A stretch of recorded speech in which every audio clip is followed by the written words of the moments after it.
Anyan last na mag-upload ko at mag-request kapampangan. Abangin ni mag-request labisaya naman ka no. Argon eh. Lakwas yun ako siguro ngayaintin dyan pag itang salitang ginamit ko. O siya, karambisang kumababi panalbenye ni. Magluto tamong pansit bihon na ating upo. Kumaba na kabiye magi kapamagalang. O diba? So hi mga chiko, welcome back again to my mini vlog. O rin gamit ang tamong mapilang Ricardo kay katampa magluto. Atin tamong bihon, upo, manok, squid ball, kikiam, oyster sauce, sampung paminta. Nung alhalo kende, tangaliwa yung pansahog kem pansit, pantunan, ay absent la.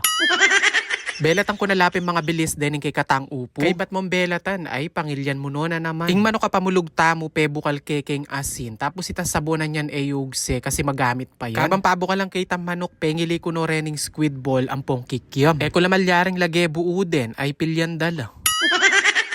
Pengili ko niya naman pala yung gamitan ko kayong pamaggisa, ining sibuyas, sampung bawang. Dening bihon, binabad kong bagyakin danum, bangkan tapota malambot na lo. Optional mo naman yung pamamabad kayong bihon na yan, pero nung ngayuburing makanyang process, pwede rin naman.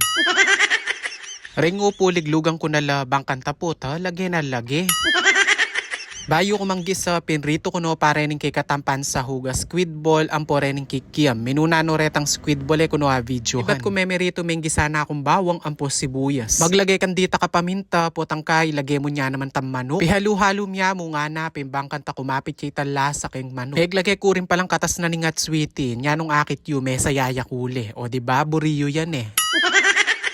Kay bat na nita, yabeta na laking gisa, rening upo. King kapampangan ni ngaus dakin, babiyang maklak, uling alaya ka nung balugbog.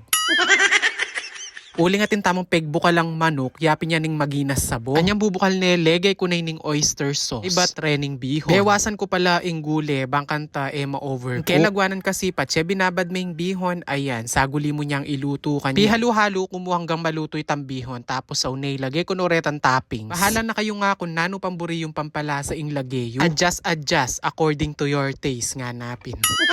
Pitda ko na yung kalang, anyang malapit na yung maluto, lege ko na yung ngaliwang gulay. Orgo, seselan na larem mangan, metong yung babing lege ko, maklakyamupin. At syempre, bayo tamangan, don't forget to like, follow, and share this video para dakal tapa iluto. I-comment nyo na rin kung taga ko no ka rin, bangka taabalo ko no may nga palaut na ibay ng video ko.